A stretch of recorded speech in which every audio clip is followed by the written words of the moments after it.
Guru talks about chitr and gupt. Gavehe chit gupt, likh jaanhe. So Singh, chitr and gupt who continuously write. Gavehe chit gupt likh jaanhe. Likh taram vichare. And Taram Raja who contemplates these writings. That which is written, Taram Raja looks at them and decides, bases his decision on the things that Chit and Gupt have written. So Chit and Gupt are seen as two angels who look upon everyone, and one writes all the good qualities of people and one writes all the bad qualities. Some say that they even sit on either side of your shoulders and they decide to write everything that you've done in your life down, so that when your life is over, you have a full record of all your paap and all your pun, all your sins and all your virtues, and that is handed to Taram Raja, the ultimate judge. So Guru says that these angelic beings are also sitting there doing their work, but ultimately it is a work in dedication to the Divine. It is the Divine's work. So they are also singing the praises of the Divine. It reminds me almost like workers in a factory who are all doing their individual jobs, but they're all singing the company song. They're all keeping that logo, that motto, that song going. So they're all doing different jobs, but ultimately they're all working towards that same divine goal. So this is how Guruji is describing all the angelic heavenly beings who are doing their roles, but ultimately their role is a praise of the Divine. So Guru's introduced quite a few different concepts here about fire, about wind, water, Taram Raja, and these sub-angels who are also doing their jobs. But there's a different way to interpret some of these words as well. We can talk about fire, wind and water to be the elements that make the human body. All life, it is said in the classical Indian philosophy, are made up of 5 elements. Water, fire and wind being 3 important elements within that. So if we see fire, wind and water as the elements of your body, then it means that your body is also singing the song of the Divine. Everything inside your body is also like a factory that is ultimately working for that Grand Master. So we can talk about Pavan being your life breath, Pani being the blood that circulates your life body, and fire being that life energy within you. Taram Raj also means death. So everything that keeps you alive is singing the praise, and the thing that decides your death is also ultimately the song of that universe. Chit and Gupt also can be interpreted as Chit being your conscious, Gupt being your subconscious. The word Chit means that which is in your consciousness. Gupt meaning hidden, that which is hidden consciousness. So all your thoughts and your deep-rooted intentions, everything that you think you're made of, is ultimately a song of the Divine. We can also see Chit and Gupt being that which is present and that which is invisible. Your body is present, but your mind is hidden. So your body is also a song of the Divine. Your mind is also a song of the Divine. So all parts of your body, all parts of you, body and mind, are singing a song of the Divine. Your life, your death, your actions, your thoughts are all just a part of a divine play, a song. So what you do and what you say and how you think and how you act should be likh taram vichare, should be monitored, should be reflected on. We shouldn't just carry on this song and let the mind do whatever it wants and let the body do whatever it wants. If we have the ability to recognize our conscious mind and our subconscious, if we have the ability to see our body and to see our mind, then we should observe those. We should write them down. We should make a note of what they're doing all the time. We should monitor them and reflect and observe, assess how we are. Otherwise, we continue to act in ignorance, in self-interest, in self-identity. So how long are we going to carry on doing this? In self-preservation.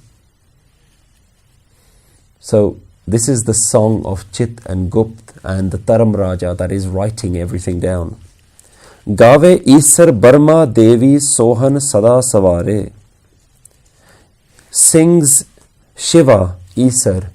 This word is an onkar underneath, so it is a singular word.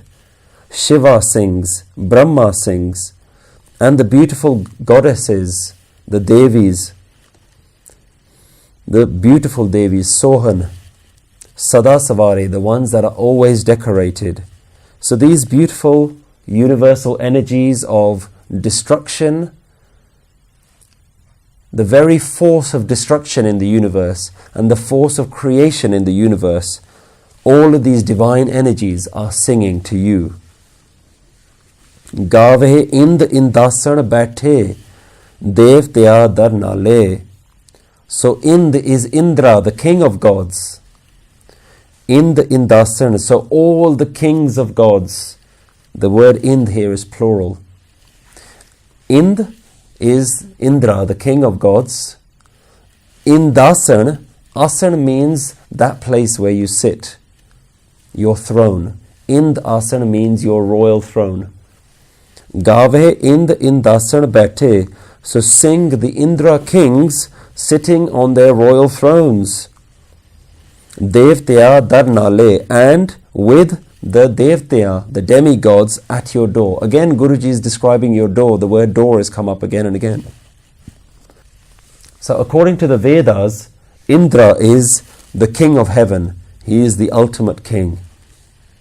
He is the god of lightning, of rain, of storm, of rivers and the flow of water.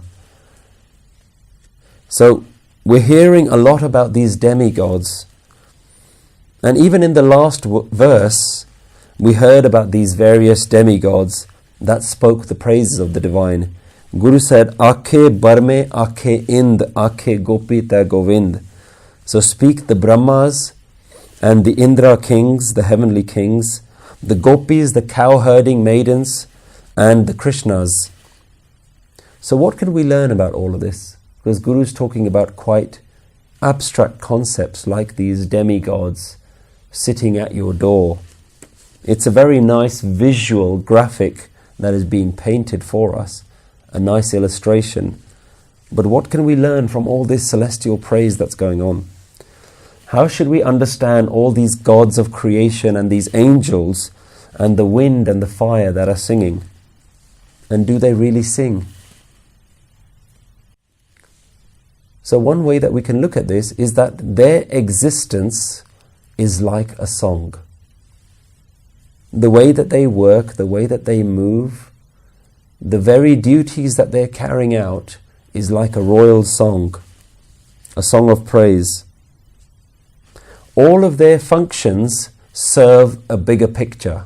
None of them are working individually. None of them are exclusively on their own. They're all cogs working for this greater machine. And only when they all come together does the machine start to churn and work, and you hear the roaring of the machine, the sound of the action. It's not that they really have to sing. It's that their underlying essence is a divine melody. We have to see their essence like a melody. And the most important thing is that you're all part of that. Our life is part of that song. So let's bring it back to us. In order to find God, in order to answer the question, where are you? We have to go to the door of God. And to open the door of God is to open your understanding that you are a part of a divine song. Your life is part of a great big musical theatrical performance. To open that door to God is to open your understanding of yourself within the bigger song, within that bigger production. So we have to be at one with that song. You no longer sing your own melody. You're now no longer in control of your own rhythm, your own tune. There's a really nice way to look at this from an instrument perspective. If you imagine a flute, it is hollow. It is a hollow instrument. And like the flute being played by the Lord Krishna, so we must become a hollow instrument and allow that divine to play the music through us.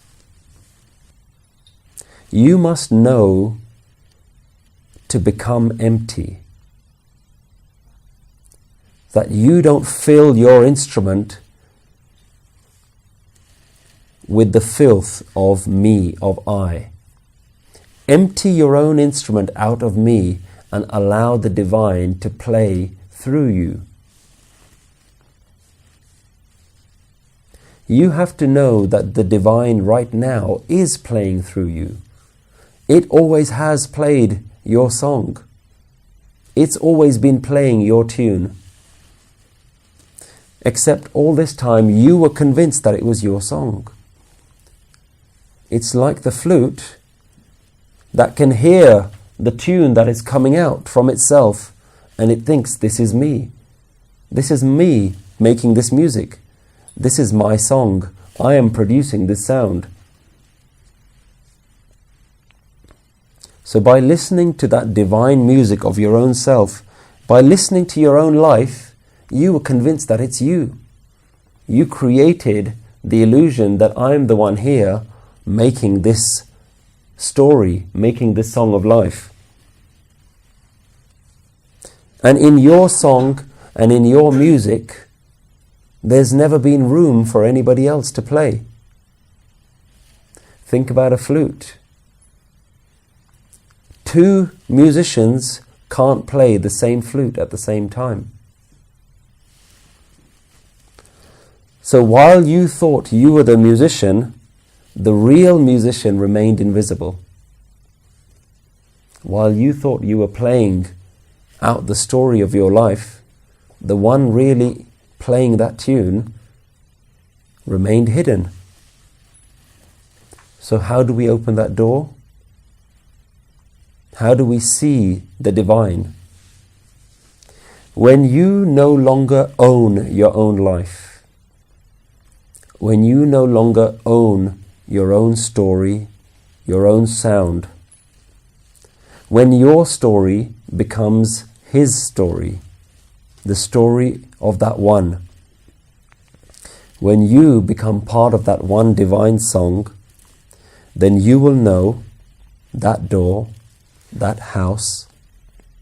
You will know that ruler who has always been playing your song. So I think we'll leave it there for this week. Waheguru Ji Ka Khalsa, Waheguru Ji Ki Fateh.